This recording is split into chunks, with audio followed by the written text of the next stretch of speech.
Saudara, terima kasih Anda tetap bersama kami dalam Berita Banten. Bagi Anda yang baru saja bergabung, kami hadirkan kembali 3 berita utama hari ini. Baru buka usai libur lebaran, 2 toko ludes terbakar.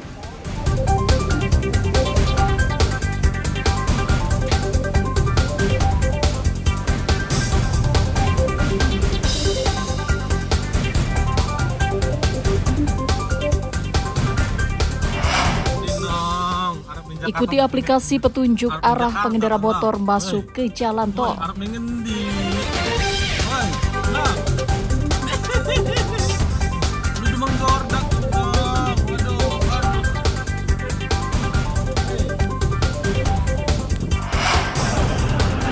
Dicabuli ayah kandung, bocah 14 tahun melahirkan bayi perempuan.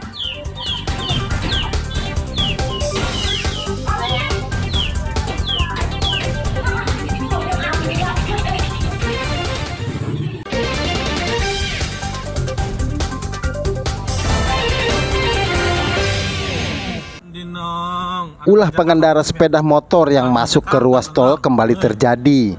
Kali ini terjadi di ruas tol Tangerang Merak. Video saat sepeda motor yang ditumpangi 2 wanita saat masuk ke gerbang tol Cikande ini pun viral di media sosial. Video tersebut direkam salah satu pengendara roda 4 yang juga akan masuk ke gerbang tol Cikande.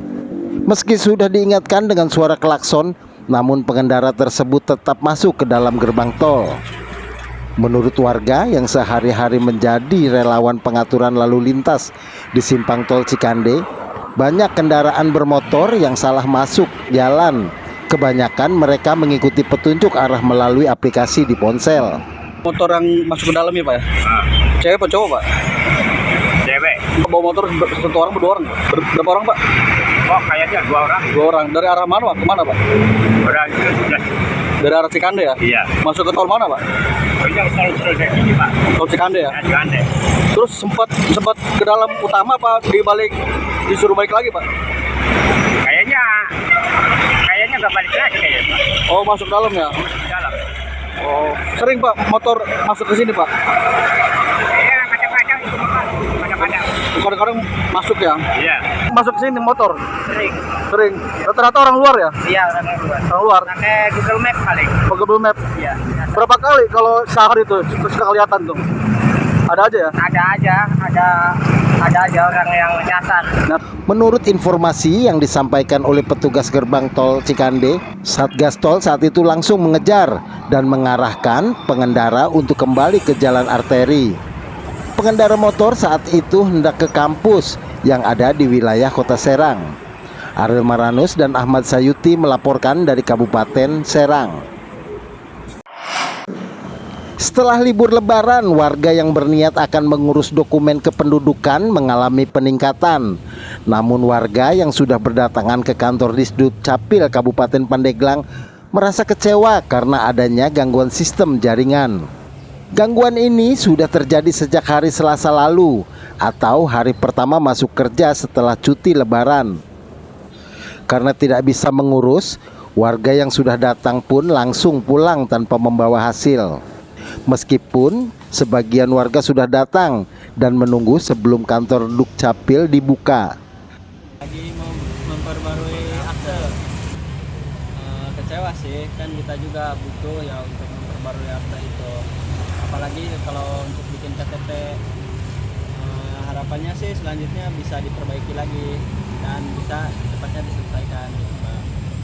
Menurut Kepala Bidang Pelayanan Kependudukan pada Disduk Capil, pihaknya masih tetap menerima berkas secara fisik, sehingga saat nanti sistem kembali aktif, maka berkas yang diterima akan didahulukan.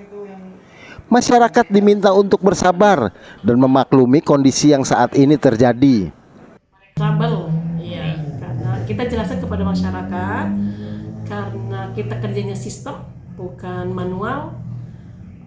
Untuk 2 hari ini emang, tapi kita tetap layanin ya.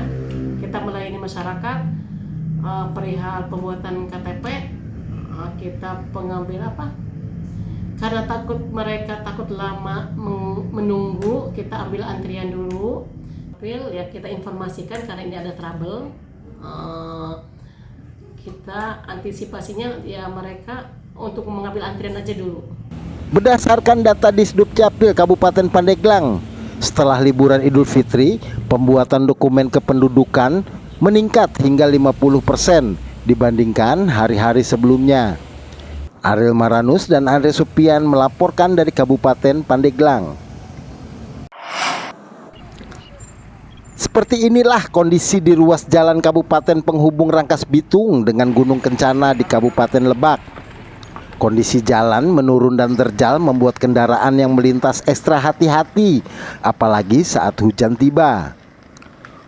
Rusaknya jalan dikarenakan amblasnya bahu jalan sedalam hampir 50 meter. Dengan kondisi jalan seperti ini, bukan hanya merusak kendaraan, bahkan banyak terjadi kecelakaan.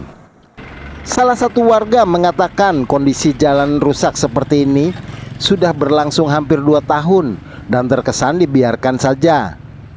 Pak, jalan rusak seperti ini udah lama nggak Pak? Selama saya masih warga negara Banten, perkiraan jalan ini 12 tahun. Oh gitu. Saya umur masih kecil juga, ini jalan masih berlayar. Oh gitu. Terganggu nggak Pak? Sangat terganggu dengan kondisi masyarakat Lebak. Iya. Di daerah Cipulur, Gunung Kencana, akses masyarakat pasti akan terganggu. Oh gitu. Oh ya terganggu sekali, apalagi di sini jalan kayak gini banyak sering terjadi kecelakaan Pak. Oh gitu. Kayak roda 2 maupun roda 4 gitu ya. Hmm. Sering banyak yang jatuh, apalagi roda 2 itu. Kalau misalkan posisi hujan kayak gini kan jalan licin, sering banyak yang gitu. Oh gitu. Karena dia nggak tahu jalan rusak. Oh gitu. Ya. Banyak. Kayak kemarin aja di depan itu Pak, sana ada yang kecelakaan sampai terjatuh ke pinggir itu. Selain dikeluhkan oleh pengendara, jalan ini pekan lalu dilintasi pemudik dan wisatawan yang hendak ke Lebak Selatan. Banyak dari mereka yang mengalami kecelakaan. Ariel Maranus dan Saipul melaporkan dari Kabupaten Lebak. Informasi tadi mengakhiri perjumpaan kita dalam Berita Banten. Atas nama kerabat kerja yang bertugas, saya, William Revaldo, mengucapkan terima kasih atas kebersamaan Anda. Selamat beraktivitas dan sampai jumpa.